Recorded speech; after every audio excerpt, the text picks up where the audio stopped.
The year was 2147, and humanity had already lost. Not in a single cataclysmic battle with mushroom clouds and heroic last stands, but in slow, methodical bites taken out of the night. They came from the dark between stars, silent, patient, and utterly without mercy. We called them the Reapers because that was the only word that fit. They never spoke, never negotiated, never left survivors who could describe them clearly. One moment, a colony ship would vanish from radar. The next, a moon base would go dark forever. Entire worlds were emptied like bottles of wine, and all that remained were perfectly preserved cities full of cloves that still smelled faintly of the people who had worn them the day before. Earth's last unified government, the Terran Concord, tried everything. Fleets were built and sacrificed.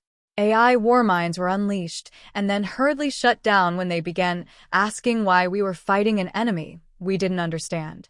Psychic corps were recruited from the slums of New Mumbai and the ice farms of Europa. Nothing worked. The Reapers simply adjusted, adapted, and kept harvesting.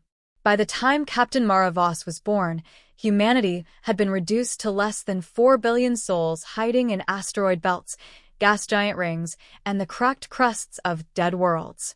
The Concord still broadcast daily propaganda about inevitable victory, but everyone knew the truth. We were prey, and prey does not win. It only survives a little longer. Mara grew up on Ceres Station, a hollowed out of a nickel iron rock that spun lazily in the belt. Her parents had been engineers on the Concorde battlecruiser Indomitable until the day it ceased transmission somewhere past Neptune.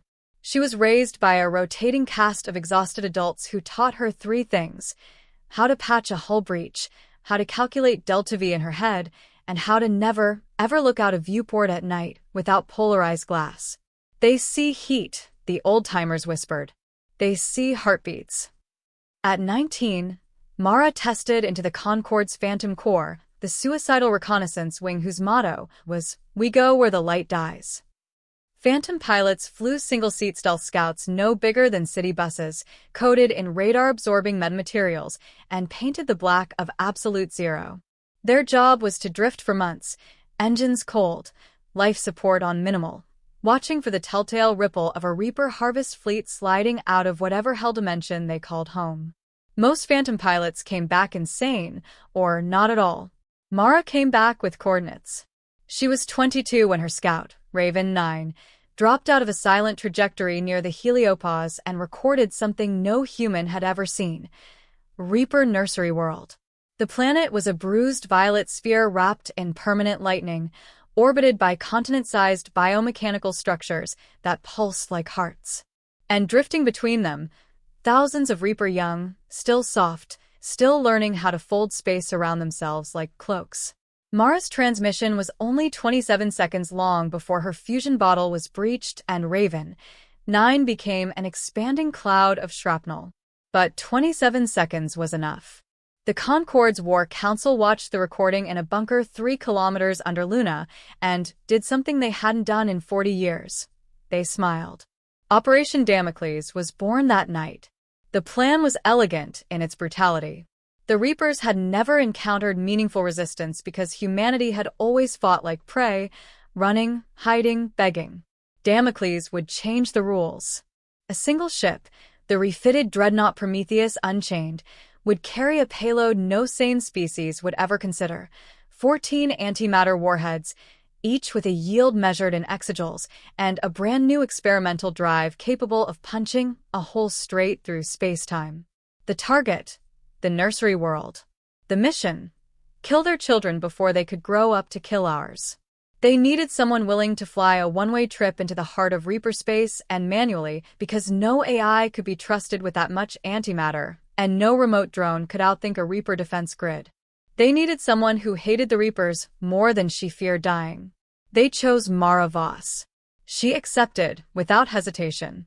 The Prometheus Unchained launched from the dark side of Saturn in 2151, its hull scarred and patched, its crew a mixture of condemned prisoners given pardons, religious fanatics who believed this was holy work, and the last surviving Phantom pilots who had nothing left to lose.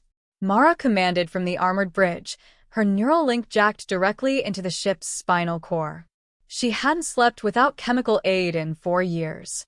Nightmares of violet lightning and soft, curious Reaper young reaching out with too many joints kept her awake. The journey took 9 months at 0.8 C. The crew dwindled. Some suicided. Some were executed for sabotage. One man tried to open an airlock and invite the Reapers in, claiming they were angels. Mara shot him herself and spaced the body. When they dropped out of relativistic speed near the nursery world, the Reapers were waiting. They didn't send ships. They sent mathematics. Reality folded. Gravity inverted. Half the crew's crew liquefied inside their own skeletons as local physics rewrote itself. The Prometheus's experimental drive screamed and bled Cherenka fire as it tried to keep the ship inside a bubble of sane spacetime. Mara felt her teeth try to migrate into her brain. She overrode every safeguard and slammed the drive into overload. The dreadnought punched through. They emerged inside the nursery's orbital cradle, surrounded by Reaper young the size of mountains. The creatures were beautiful in the way that tsunamis are beautiful, all coiling silver limbs and eyes like dying stars. They turned toward the intruder with what might have been curiosity. Mara opened the antimatter bays. She never gave the order to detonate. She simply thought it, and the ship's core obeyed.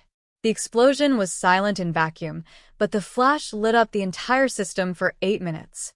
14 suns bloomed and died in the same heartbeat. The nursery world cracked like an egg. Reaper young burned, their bodies unraveling into strands of dark matter that whipped away into nothingness. Mara felt the blast wave hit a millisecond before her neural link went white. And then, impossibly, she was still alive. She awoke inside a cocoon of black fluid that tasted like copper and childhood memories. Her lungs didn't work, but she wasn't drowning. Something was breathing for her. Around her, the wreckage of Prometheus unchained floated in slow motion, every shard encased in the same fluid. A Reaper young, no larger than a city block and missing half its limbs, hovered nearby. Its skin flickered with bioluminescent apologies in a language that predated stars. It had caught her, saved her. Not out of mercy, Mara realized, but because it was curious why a prey species would kill its own future to murder theirs. The young Reaper spoke directly into her mind, voice like glacier calving. You burned our cradle. We burned 1,000 of yours. Why escalate? Mara laughed. It hurt. Everything hurt. She formed words the only way she could now, through the fluid, through the neural residue of her link. Because you started it. Because you never asked if we wanted to be food. Because I'm done running. The Reaper was silent for a long time. Then, we thought you were livestock. Livestock does not build starships. Livestock does not commit deicide. Mara felt something shift in the creature's mind, and vast, ancient weariness. We have hunted 10,000 species. None ever hunted back. You have taught us fear. The cocoon around her tightened, almost tender. We will withdraw beyond the galactic rim. We will not return in your lifetimes, or your children's lifetimes. But we will remember the taste of your rage. The Reaper released her into the void, a single escape pod fashioned from its own flesh, stocked with air, water, and a beacon tuned to Concord search frequencies. As the pod tumbled away, Mara watched the wounded godling fold space around itself and vanish, taking the remnants of its kind with it. She was picked up 6 months later by a phantom scout that almost shot her on sight. The pilot wept when she transmitted her ID. The Concorde declared her a hero, then quietly locked her away in a medical facility on Luna because no one knew what to do with a woman who had made the monsters run. Mara spent the next decade that followed in a guarded wing, growing old while humanity cautiously reclaimed the stars. Colonies were rebuilt. Children were born who had never known curfews or polarized viewports. The Reapers kept their word. No harvest fleet ever returned. On the 10th anniversary of Damocles, Mara was allowed a single unescorted walk on the surface. She stood in Copernicus crater under the stars, breathing recycled air that tasted almost like the real thing, and looked up at the Milky Way. Somewhere out there, beyond the rim, an ancient species nursed its wounds and learned a new word, deterrence. Mara smiled, teeth still sharp at 80, and whispered to the dark, "You're welcome."